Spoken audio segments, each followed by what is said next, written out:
الحمدللہ اس وقت ہم مسجد بنی حرم میں موجود ہیں۔ یہ وہ مسجد خندق کے مقام پر نبی علیہ السلام حضرت جابر رضی اللہ تعالیٰ عنہ کا گھر تھا۔ اس جگہ پر سرکار علیہ السلام کی بارگاہ میں صحابہ کی حضور ہمیں بھوک کی شدت ہے، ہم نے جو ہے نا وہ اپنے پیٹ کے اوپر پتھر باندھا ہوا ہے۔ نبی علیہ السلام نے اپنا شکم اطہر جو ہے اس سے کپڑا ہٹایا، فرمایا تم نے ایک باندھا، میں نے دو باندھے ہیں۔ جب حضرت جابر رضی اللہ تعالیٰ عنہ سرکار علیہ السلام کی تفصیل دیکھی تو اپنے گھر میں آئے، آگے میں اپنی بیوی سے کہنے لگے کہ کیا گھر میں کچھ کھانے کے لیے ہے؟ تو بیوی نے کہا کہ میرے پاس گھر میں صرف ایک بکری کا چھوٹا سا بچہ ہے اور 2-2.5 سے جو ہے وہ جو ہیں۔ تو جناب جابر رضی اللہ تعالیٰ عنہ فرمانے لگے چلو ایسا کرو کہ آپ نا اس بکری کے بچے کو ذبح کرو اور اس آٹے کو تیار کرو، میں سرکار علیہ السلام کو بلا کے لاتا ہوں۔ سرکار علیہ السلام کی بارگاہ میں حاضر ہوئے اور عرض کی حضور 4 سے 5 آدمیوں کا انتظام ہو گیا ہے، آپ آ جائیں اور ساتھ میں 4 سے 5 صحابہ کو لے کر آ جائیں۔ نبی علیہ السلام نے جناب جابر کی بات سن کے حضور علیہ السلام نے سارے خندق میں جتنے صحابہ شریف تھے سب سے فرمایا چلو جابر نے تم سب کی دعوت کی ہے۔ جناب جابر رضی اللہ تعالیٰ عنہ دوڑتے ہوئے گھر میں آئے اور آگے اپنی بیوی سے کہنے لگے کہ سرکار علیہ السلام تو سب صحابہ کو لے کے آ رہے ہیں۔ تو جناب جابر رضی اللہ تعالیٰ عنہ کی بیوی جناب جابر سے کہنے لگی کیا آپ نے سرکار سے کہا تھا کہ 4 سے 5 آدمیوں کا کھانا ہے؟ کہتے ہیں ہاں میں نے یہی کہا تھا۔ تو بیوی کہنے لگے پھر آپ پریشان نہ ہو، جب بلانے والے جانے اور کھانے والے جانے۔ سبحان اللہ۔ تو جناب جابر رضی اللہ تعالیٰ کے گھر سارے صحابہ جو ہے وہ جمع ہو گئے۔ سرکار علیہ السلام نے فرمایا صحابہ جناب جابر سے فرمایا جب تک میں آؤں نا اتنی دیر تک آپ نے جو ہے وہ آٹے سے کپڑا نہیں ہٹانا اور ہنڈیا میں سے سالن جو ہے وہ نہیں ڈالنا۔ سرکار علیہ السلام کو تشریف لے کے آئے اور ہنڈیا میں اپنا لعاب دہن ڈالا اور جو آٹا تھا اس میں بھی سرکار نے اپنا لعاب دہن ڈالا۔ فرمایا اس میں سے ڈھکن نہیں اٹھانا، آپ ڈالتے جائیں اور ان سب کو کھلاتے جائیں۔ جب کھانا شروع ہونے لگا تو سرکار علیہ السلام نے فرمایا جابر تمہارے بیٹے کہاں ہیں؟ حضرت جابر رضی اللہ تعالیٰ نے گھر گئے، اپنی بیوی سے کہا کہ بیٹے کہاں ہیں؟ تو بیوی کہنے لگی بیٹوں کا معاملہ تو بڑا عجیب ہو گیا، جب میں نے بکری ذبح کی تو دونوں بیٹوں نے دیکھا کہ بکری کو اس طرح ذبح کیا ہے۔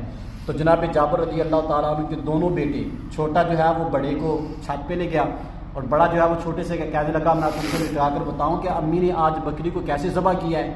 اس نے چھوٹے بھائی کے گردن کے اوپر چھری رکھی اور چھوٹے بھائی کو جو ہے وہ ذبح کر دیا۔ جب والدہ کو پتہ چلا تو والدہ چھت کے اوپر گئی تو بڑے بھائی نے چھلانگ لگائی اور چھت کے اوپر سے وہ بھی گر گیا، دونوں بیٹے جو ہے وہ فوت ہو گئے۔ اب جناب جابر رضی اللہ تعالیٰ کی بیوی جو ہے وہ روتے ہوئے کہنے لگی اب حضور علیہ السلام کی آنے کی خوشی بھی ہے اور بیٹوں کا غم بھی ہے، تو یہ خوشی جو ہے وہ بیٹوں کا غم تو بھول جائے گا، لیکن حضور علیہ السلام کی جو قدم ہمارے گھر میں لگیں گے یہ ہمارے لیے بہت بڑی خوشی ہے۔ تو سرکار علیہ السلام نے جب جناب جابر سے پوچھا تو حضرت جابر اپنی بیوی سے کہنے لگا سرکار بیٹوں کا پوچھ رہے ہیں۔ تو جناب جابر رضی اللہ تعالیٰ کی بیوی کہنے لگی اب سرکار سے کہیں کہ بیٹے بھائی جو ہے وہ کھیلنے کے لیے گئے ہیں بھی آ جائیں گے۔ جناب جابر رضی اللہ تعالیٰ نے جا کے اپنی سرکار علیہ السلام کی بارگاہ میں عرض کی حضور بیٹے بھائی کھیلنے کے لیے گئے ہیں۔ تو سرکار علیہ السلام فرمانے لگے جب تک بیٹے نہیں آئیں گے تب تک ہم کھانا نہیں کھائیں گے۔ تو جناب جابر رضی اللہ تعالیٰ نے اپنی بیوی سے جا کر کہا تو بیوی نے کہا چلو پھر اب بیٹوں کو اٹھاؤ سرکار کی بارگاہ میں پیش کر دو۔ بیٹے سرکار کے علیہ السلام کی بارگاہ میں جب پیش کیے تو سرکار علیہ السلام نے بیٹوں کے لیے دعا کی قم باذن اللہ، اے اللہ ان بیٹوں کو اپنے اذن سے زندہ فرما دے۔ تو جناب جابر رضی اللہ تعالیٰ عنہ کے دونوں بیٹے اسی مقام پر سرکار علیہ السلام نے زندہ فرمائے۔ سبحان اللہ۔ جب کھانے کی باری آئی سرکار علیہ السلام نے کھانا شروع کیا تو نبی علیہ السلام نے فرمایا صحابہ اس ہڈیوں کو آپ نے توڑنا نہیں ہے، روٹی کھائیں لیکن جو ہڈی ہے اس کو توڑنا نہیں ہے۔ جب سب صحابہ کھا کے فارغ ہو گئے، جناب جابر کہتے ہیں تقریباً 5000 صحابہ کرام تھے اس وقت، سب صحابہ جو ہے وہ کھانا کھا چکے، 3000 یا 5000 صحابہ کرام تھے، سب نے کھانا کھا لیا۔ جناب جابر کہتے ہیں ہنڈیا میں جتنا سالن تھا وہ بھی نہیں ختم ہوا اور جو آٹا تھا وہ بھی ختم نہیں ہوا۔ سبحان اللہ سبحان اللہ۔ رضی اللہ تعالیٰ عنہ کہ وہ صحابہ جب کھا کے فارغ ہو گئے تو ہڈیاں جمع کی، نبی علیہ السلام نے ان ہڈیوں کے اوپر ایک کپڑا ڈالا، کپڑا ڈال کے سرکار علیہ السلام نے پھر دعا کی قم باذن اللہ، اے اللہ جس طرح جابر کے بیٹوں کو زندہ کیا اسی طرح جابر کی بکری کو بھی زندہ فرما۔ سبحان اللہ۔ صحابہ کہتے ہیں وہ بکری اپنے کان جھاڑتی ہوئی کھڑی ہو گئی۔